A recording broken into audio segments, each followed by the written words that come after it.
Greetings and salutations, everybody. Welcome to another quick little recommendation here for a film I saw a few years back but had been wanting to revisit since the first time I'd seen it. I was quite sick, so my head just wasn't in the right place. And that's for the 2022 film Glorious, which stars Ryan Kwanten, who I am most familiar with from the show True Blood, as well as J.K. Simmons, who has been in so much. It's just too much to really go into, except let's just say the Sam Raimi Spider-Man films, Whiplash, Lady Killers, and so much more over the years. This is also directed by Rebecca McKendry, who had also directed All the Creatures Were Stirring with her husband, who was one of the writers for this film. As for All the Creatures Were Stirring, stick around to the end as I will link to a video that I did for that movie in December. And as for Rebecca herself, I also mentioned her on my year-end video, the little 2024 year in review, as part of one of the podcasts that I'd really been getting into, which is Colors of the Dark, with both her and Elric Kane as our hosts. But for this film, Glorious, the synopsis is as follows.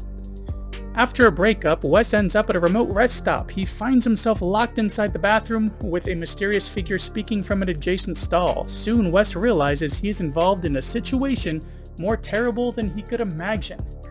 Now, this is quite the interesting ship-in-a-bottle kind of film, as the vast majority of it takes place within this bathroom.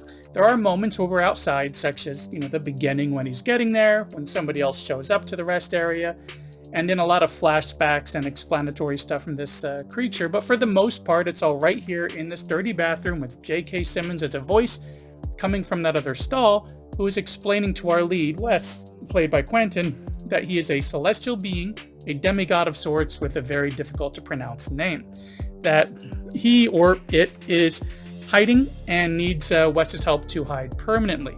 Now, I won't go into all the details here, but there is a very elaborate backstory written out which screams of Lovecraftian influence, so much so that I would say this would be a great double feature with Color Out of Space, a Nick Cage film I did a video for a little while back, and I will also link to that one at the end as well, though this one is a little bit more lighthearted than Color Out of Space. Anyways, as our lead is trapped in this bathroom trying to figure a way out of this situation, he's being filled in by this creature regarding the nature of their existence and something very important that this creature needs from Wes in order to continue to hide safely. We also get a few flashbacks, and the creature is able to kind of dive into Wes's memory to give us some more information about him, kind of fill us in, and give us a nice reveal of a really shocking kind of twist thrown in there as well. But I'm making this quick recommendation because of three things which stand out for me in this film. The first one is the comedy. Now, this one I wouldn't say is a comedy at heart, but there is enough thrown in so as to not have this situation feel too dark with no break, too cerebral or serious. Just enough to keep things light and keep things moving at a very fast pace. Second, speaking of pace, there's the runtime. This one is barely 80 minutes. This is a quick film that just never drags. It unfolds in a way that is interesting the entire time, doesn't feel rushed, but it always had me eager to see where it was going and kept me engaged the entire time.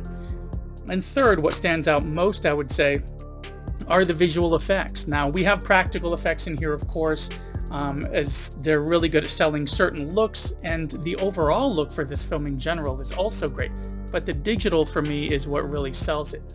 It fills in the blanks and is used only where needed. They speak of such strange, insane, cosmic stuff it's hard to imagine, but they use some very creative CG to kind of fill us in. Never used as a replacement or for like a flashy show, just used where they needed it, which, in the case of this film is a lot considering kind of like the nature of what they're talking about.